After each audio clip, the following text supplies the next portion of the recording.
Sul Round-VP Crop Protectant, insetticida a base di caolino calcinato o silicato d'alluminio, è una polvere bagnabile consentita in agricoltura biologica, ad attività deterrente ed è un'ottima integrazione alle varie strategie di difesa. Questa è l'etichetta che per velocizzare la registrazione abbiamo mutuato da un paese terzo e come vedete in fondo la vite su Scaphoideus titanus ha l'asterisco perché abbiamo avuto l'anno scorso l'uso eccezionale con i dosaggi e le modalità applicative che vediamo sulla destra dello schermo. Questi invece sono i dosaggi relativi a tutte le altre colture. E un prodotto diversi vantaggi, sì, non è solo uno slogan, sappiamo che finora il caolino è stato venduto, il surround è stato venduto come corroborante per la sua attività fotoprotettiva, ma grazie alle prove registrative e alla registrazione stessa possiamo finalmente dichiarare anche la persistente deterrenza che ha il Surround-VP nei confronti di diversi insetti dannosi. È un prodotto miscibile con tutti i formulati perché è una polvere di roccia, quindi è chimicamente inerte, non reagisce con nessuna molecola, è applicabile come abbiamo visto in tutti i programmi di difesa, e non ha buffer zone in etichetta e non ha tempi di carenza. Quindi con un prodotto è possibile coniugare la difesa fitosanitaria e la protezione da stress abiotici. Questa è una prova che stiamo facendo con la Fondazione Edmund Mack per quantificare il limite di pioggia necessario al ripristino dell'applicazione del prodotto. Vediamo i primi due dischetti che rappresentano un'applicazione frazionata del Surround-VP, primo e secondo trattamento rispettivamente 25 kg ettaro e 25 kg ettaro, in confronto con terzo dischetto un unico trattamento a 50 kg ettaro, ovvero il dosaggio massimo da etichetta. Vediamo che in tutti i casi la distribuzione è soddisfacente, però nei primi due dischetti vediamo che la distribuzione è ottimale, mentre invece con un unico trattamento si vede che c'è qualche accumulo in più. Quindi questo conferma quanto abbiamo sempre consigliato nelle nostre linee tecniche, ovvero una distribuzione frazionata per razionalizzare i trattamenti e quindi coprire la vegetazione in crescita durante la stagione e allo stesso tempo ragionevolmente si pensa che ci saranno degli eventi piovosi e quindi si ripristina anche il dosaggio a seguito appunto di dilavamento. Sulla sinistra un'immagine di come appare una chioma ben trattata con due trattamenti a 25 kg ettaro ciascuno, sulla destra un esempio di cattiva copertura di una macchina tarata male, visto che si parlava prima di taratura. Verosimilmente se fosse una spalliera nella foto di destra la fascia indicata dallo scarabocchio blu sarebbe la fascia dove avremmo la distribuzione della nostra produzione e lì un eccesso di pressione ha portato il prodotto ad andare oltre target, quindi così è come non bisogna utilizzare il Surround-VP. Vi faccio vedere delle prove di efficacia nei confronti di Scaphoideus titanus. La prima, andiamo un po' indietro, 2004, centro di saggio francese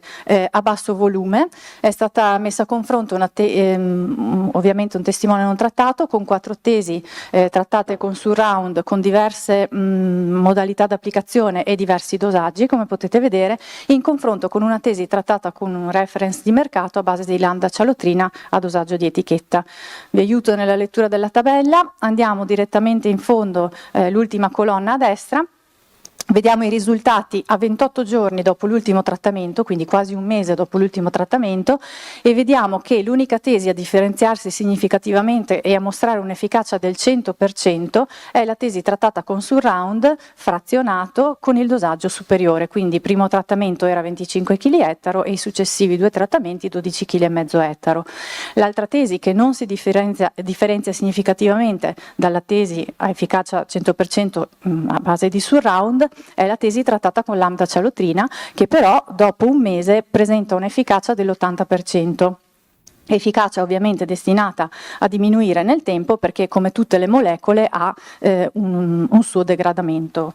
cronologico. Ecco. Seconda prova 2025, centro di saggio Agrea, dosaggio, volume di riferimento per i vigneti, 4 trattamenti, 4 tesi, testimone non trattato, una tesi trattata solo con surround a 30 kg ettaro, altra tesi trattata con surround 30 kg ettaro più un mix di oli vegetali in prova, e una tesi trattata con un reference di mercato a base di flupiradifurone, un trattamento con dosaggio da etichetta. Vediamo nel grafico in rosso il testimone non trattato, blu flupiradifurone, verde surround, giallo surround più oli vegetali, e vediamo che proprio quest'ultima tesi è quella che ha permesso un miglior controllo durante tutto il periodo di osservazione. Se esplodiamo l'ultimo rilievo a 13 giorni dopo l'ultimo trattamento, in termini di efficacia vediamo che la tesi trattata con flupiradifurone ha mostrato un'efficacia del tutto comparabile alla tesi trattata con surround VP Crop Protectant, e questo è esattamente il motivo per cui noi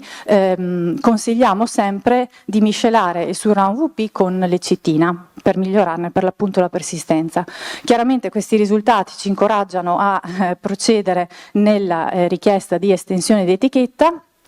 ma ricordiamo che la necessità di registrare questo prodotto come prodotto fitosanitario e quindi non più solo come corroborante è nata dalla necessità di incontrare la normativa che, come abbiamo già precedentemente accennato, prevede di dover trattare il 100% della superficie evitata con un trattamento insetticida nei confronti dello Scaphoideus titanus. È un prodotto oltretutto a basso rischio e quindi è un prodotto che protegge sia gli utilizzatori che gli astanti. Ci sono svariate analisi fatte da enti terzi indipendenti che certificano che il nostro surround VP è esente da silice cristallina, ma anche da metalli pesanti. C'è uno studio tuttora in corso presso l'Università di Ferrara che mette a confronto i diversi formulati di mercato disponibili. Ultimo, ma non ultimo, la persistenza dell'efficacia. Come abbiamo visto, a un mese dall'ultimo trattamento, una tesi trattata con surround ha ancora un'efficacia del 100% nel controllo dello Scaphoideus titanus, e questo è un motivo, il motivo che ci fa consigliare l'utilizzo di surround VP Crop Protectant come integrazione dell'attuale difesa fitosanitaria. Abbiamo visto che in tutti questi anni la gestione del vettore, quindi dello Scaphoideus, ha sicuramente permesso il controllo delle popolazioni, ma non ha aiutato a limitare o a evitare addirittura la diffusione della flavescenza dorata. Quindi è esattamente qui che si inserisce il surround per il suo meccanismo d'azione, ovvero depositando uno strato minerale sulla vegetazione impedisce la puntura di suzione da parte dello Scaphoideus titanus e quindi l'acquisizione del fitoplasma, ovvero poi la trasmissione della flavescenza dorata che, come sappiamo, a differenza di altre malattie del legno, avviene da pianta malata a pianta sana. Questa è l'etichetta che avremo come uso eccezionale quest'anno, ci sono delle piccole differenze, avremo un trattamento in più, sarà un po' più chiara perché sappiamo che quella dell'anno scorso era un po' più complicata, diciamo, da leggere, e saranno gli usi ammessi dal 1° aprile contro Scaphoideus titanus. Non ho il tempo oggi di farvi vedere le prove, ma le ho mostrate in altre occasioni. Comunque abbiamo dimostrazione che l'applicazione su Surround VP ha anche un effetto di disturbo nei confronti di altri insetti dannosi, e per chi proprio non avesse voglia di trattare tutto il vigneto può sempre incontrare la normativa di riferimento applicando Surround VP sulle zone buffer, perché abbiamo visto che non ce ne sono in etichetta perché è un prodotto a basso rischio, e concentrare i trattamenti insetticidi abbattenti all'interno del vigneto. Ultima cosa, per chi come me si fosse chiesto se il caolino in fermentazione, in vinificazione desse dei problemi, abbiamo prove che oggi non vi posso mostrare perché non abbiamo tempo, però possiamo confermare e garantire che, essendo inerte, non sposta nessun equilibrio, non fa precipitare acido citrico, acido tartarico, non sposta nessun equilibrio nel vino, quindi è un prodotto del tutto safe. Grazie.